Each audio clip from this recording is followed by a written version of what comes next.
Hey, what is up guys? Alex Sypno Tech, how you doing? Welcome to the brand new alternate universe we live in where the Chicago Cubs are the World Series champions. Yes, it's a brand new world. Sorry for the lack of content the past couple weeks. I've been working on a lot of reviews for you, but unfortunately I got a little boo-boo here.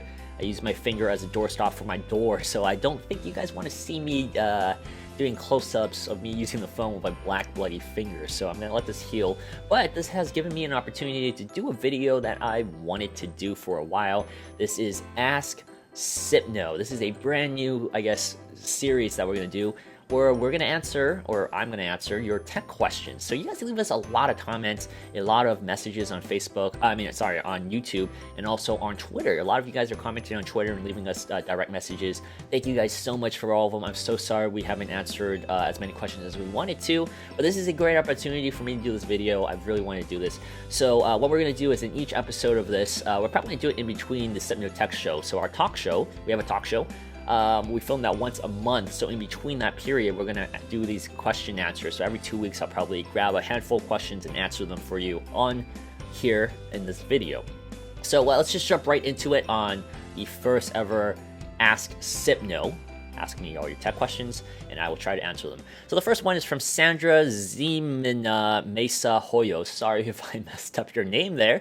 Thank you for the question, though. I love the Sony Z5 Compact, but I am also a Mac lover. Which one would you pick between the iPhone SE and the Sony phone? So this is from my Sony Z5 Compact review video. I would go hands down the iPhone SE for exactly two reasons: battery life and the processor. So if you do a direct comparison between the two, and this is judging from the fact that you don't seem like you really care about the OS, like you can go either way. I can go either way too. I really love both OSs. I don't mind using either one. It's just experience, whichever one's better. And right now I would say the iPhone SE, because it is a newer phone, it's only one generation behind in terms of the processor, whereas the Snapdragon 810, which wasn't a good processor to begin with, is already two generations behind. The A20 and the A21 are already out. So in this thing where you're comparing, I guess, relatively new but somewhat older phones, I would go with the newer phone, which is the iPhone SE. Performance is also better in the battery life. In a direct comparison, the iPhone SE is better than the Sony Z5 Compact, which I think I actually talked about in that review video. But yeah, I would go with the iPhone SE here. I just think overall is a better package. And once again, this is assuming you don't mind that it is iOS versus Android, and you don't mind the OS. Next question is from Paul Lorderstein. That's a cool name. Question: I just bought the Pixel C from Google Store, and it came with a battery at 0% in an Asian language of a user. There were two downloads. One was a mistake.wave, and the other was idea.phoneboot. I changed the language from factory, set the device. The device looks brand new. Do you think this device is safe to keep, or should I send it back to the Google Store? So if you bought it directly from the Google Store, it is probably safe to use.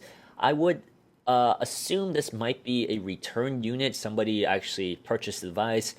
Maybe they didn't like it, or they used it and bought something else instead and returned it within their window, and Google deemed it new enough where they just sent it to you, or they cleaned it up, repackaged it, and sent it back out to you. If the device is clean in terms of aesthetics and there's no like a bunch of scratches or it's not destroyed, I would just factory reset it, wash it, and use it. I don't think it's dangerous. I don't think there's anything, especially if Google sent it to you and it's not from a third-party retailer. So I think it's very, very usable, unless it's also, I guess, a demo unit. But they don't have the Pixel C on any of the other places like Best Buy or any retailers. So unless it's in the New York store, the Google store in New York, I don't think it is from one of those stores. I think it's just a return unit. So I do think it's safe to use as long as you clean it and factory reset it. But if you are really concerned about it, you can always contact Google and return it, and they'll send you a new one, because from my experience, Google is pretty good with their customer service. So I think they can handle this for you if it really bothers you. The next question is from MacMSafC85. Sorry if I butchered that name. Do you get Safari crashes as well? He's talking about the iOS 10 update video that I did for the iPhone SE, where I said Google Chrome got to the point where it doesn't work at all because it crashes every single time I use Google Chrome. So I actually uninstalled my Google Chrome. No, Safari does not crash. Safari works 100%. It's the only browser that works basically for me on the iPhone SE after the update to iOS 10 when I last used it. It's been 2 weeks now. Maybe they fixed it because I've been using the Pixel for my review. But Safari did not crash. It works 100%, and it's perfectly fine. Next question is from Jose Valenzuela.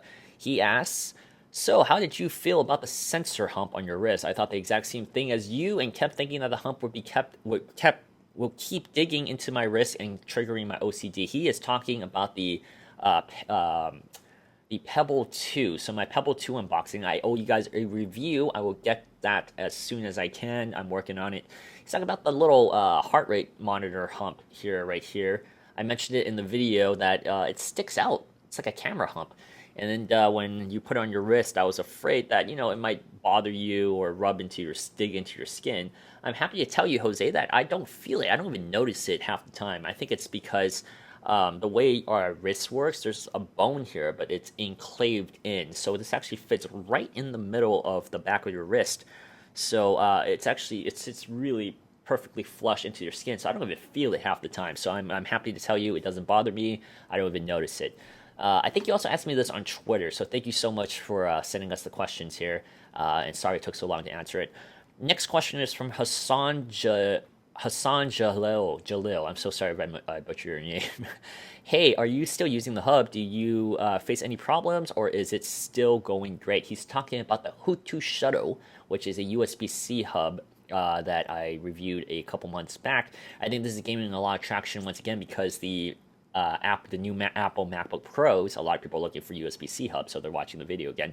But no, the hub still works pretty well. It doesn't get hot. It still works pretty fine. The cables are all still pretty good. It's been 3-4 months since I've started. I'm still using it after 3-4 months. But the only problem I've noticed recently has been that when you plug it in, for some reason, the MacBook recognizes the entire hub as only one USB device. So that gives me potential issues. For example, I use it to plug in my SD card and a hard drive, and I want to transfer my video files or photos from my SD card into my hard drive. Since it's plugged in the same thing, my MacBook doesn't recognize it as two separate devices, so it doesn't let me transfer from my SD card to my hard drive. For some reason, it does this here and there. So what I have to do is I have to drag the files from my SD card onto my desktop and then transfer from my desktop to my hard drive, which is an extra step, and it takes a longer period of time to do this. I'm not sure why it does this, but it happens once in a while. So it is an inconvenience. But in terms of durability, it's still almost like it's brand new. It doesn't get hot, it doesn't burn up like the other one that I reviewed, the Quack Quack, which just got so hot. This one seems pretty good durability-wise. That's the only little hiccup I've run into. And the last question of the week is from Akoviv. People are reporting heating issues, camera glass that scratches very easily, charging issues, ghost touches, call signal quality issues, etc. Did you experience any of these? Does the camera glass scratch? He's talking about the Moto G4 from my Moto G4 review. No, I had not experienced any of these issues during my month with the device. I have since given that away in the giveaway, so it might actually be better to ask the winner of that device on Twitter. So if you want to check Twitter, you can actually direct message the winner of that device. But no, we are not experiencing any issue. We did not experience any of those issues.